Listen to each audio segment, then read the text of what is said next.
Јас сум умно дете. Моето омилено прашање. Зашто? Pourquoi? Why?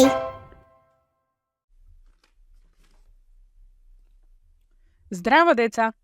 Умното дете што некогаш го слушате на видеата, еднаш читајќи книга и гледајќи ја насловната страна, ме праша: Мамо, а зошто детето е поголемо од куќата?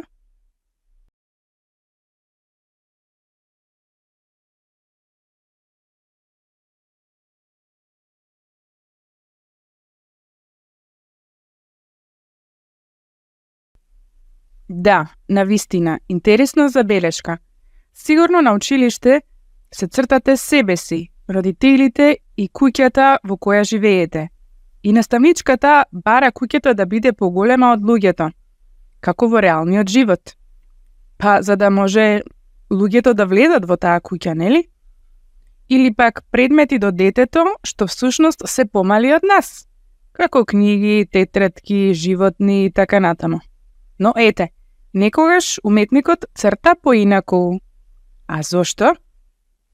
И па, како во оваа книга, што се фокусира на екологија, така луѓето и нивните идеи и нивната грижа кон природата се многу побитни отколку куќата.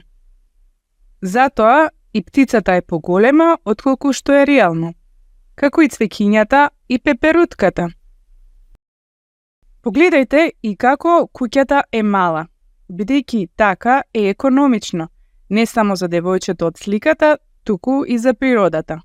Би трошела помалку енергија на затоплување, ладење, одржување и живење во истата.